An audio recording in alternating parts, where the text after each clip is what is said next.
Jay Carper here from American Torah again. I'm reading from Romans chapter 8, verses 12 to 17. 12 to 17. Therefore, brethren, we are debtors not to the flesh, to live according to the flesh. For if you live according to the flesh, you will die. But if by the Spirit you put to death the deeds of the body, you will live.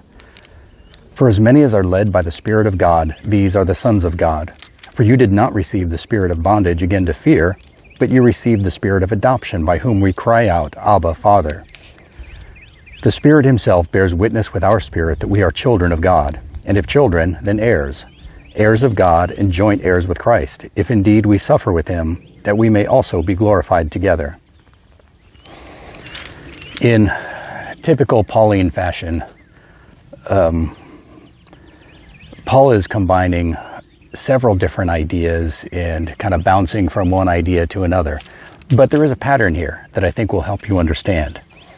So, we've got the flesh and dying to the flesh and this bringing life and, sons and adoption, and 6 different times Paul uses the word spirit or pneuma in Greek. He says, by the Spirit, put to death the deeds of the flesh. All those who are led by the Spirit of God are sons of God. We did not receive a spirit of slavery, but we received a spirit of adoption as sons. The Spirit bears witness with our spirit. So 6 different times he talks about a spirit.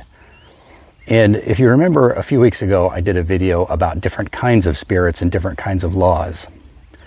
There's the Holy Spirit, angelic spirits or demonic spirits, same general type. Human spirits, and then there are inclinations, things that we call spirits, but they're not actually spirit beings. They're attitudes that people have or assume, or default positions that they have, ideologies, that kind of thing. If you go back to a February 20th video of this year called 4 Laws and 4 Spirits in Paul's letters, I talk about it in more detail there. But there's a chiasm in this passage, which I also have some videos and articles about. But I think this chiasm will be helpful in helping you understand what Paul is talking about here. There are 3 levels, A, B, and C. Point A in verse 12 and 13 is talking about suffering in the flesh according to God's Spirit leads to life.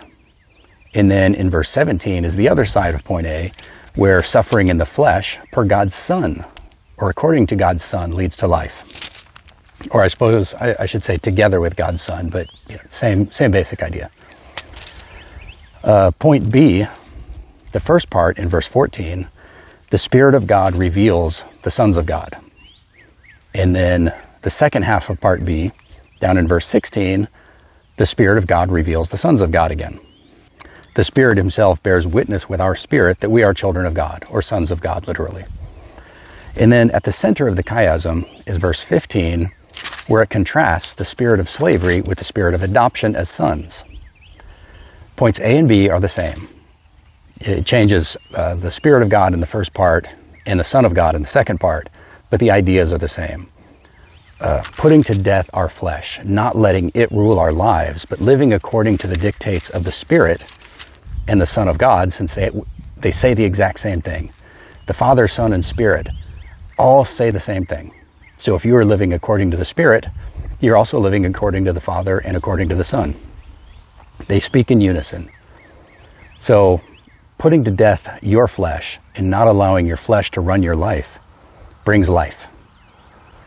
The opposite of living according to your flesh is living according to the Spirit. And that means living like Yeshua did, being like him. Points B are the same. In the first one, in verse 14, all those who are led by the Spirit of God, these are the sons of God.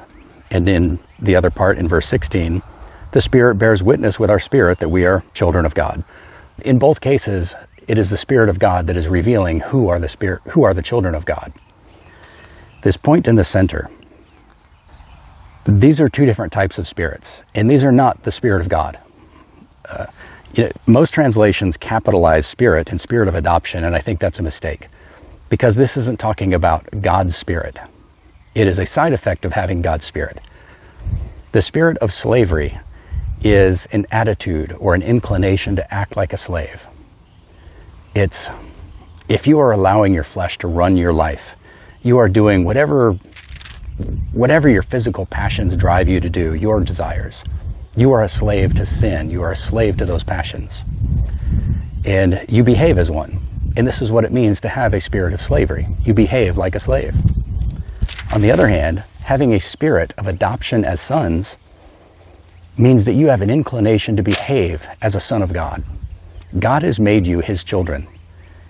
And you are to behave with a spirit of that, in the spirit of being a child of God. It's very similar to saying having a spirit of liberty or spirit of cowardice, things like that. Same basic idea, but it's a spirit of slavery and a spirit of adoption as sons. You can behave as if you are a slave, at the mercy of your passions, or you can behave as if you are a son. You have graduated beyond the stage of being a slave or having a master over you. Now you are a citizen. You are a child of God in your own right. And now instead of obeying out of obligation as a slave or out of terror of being punished by the master, now we obey God's law because we love him and respect him. We want to be good children, and so we obey the laws of our Father. He is a good Father who loves us and only wants the best for us. And all of his commands are instruction in how to love him and love each other and have a better life. There is no case where obeying the commandments of God is a bad idea. It's always a good thing. If you disobey those laws, if you rebel against them, then you are in sin by definition. Transgression of the law is the definition of sin, and you are putting yourself back in bondage under the law. When you have graduated to being a son of God, you're no longer under the law, but that doesn't mean you don't obey the law. You keep it out of love and respect for your Father, not because you are obligated, not because you are under it. Remember this concept of being under the law isn't describing whether you're supposed to keep it. It's describing your relationship to the law, your authority relationship. Now, instead of being under the law, we are partners with it. We are masters of the law as sons of the King and the lawgiver, and we are heirs with our older brother Yeshua. The law no longer rules us, but we get to use it to be better children of our Father.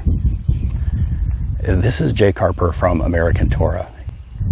Practice having a spirit of adoption as sons. Meditate on the Word.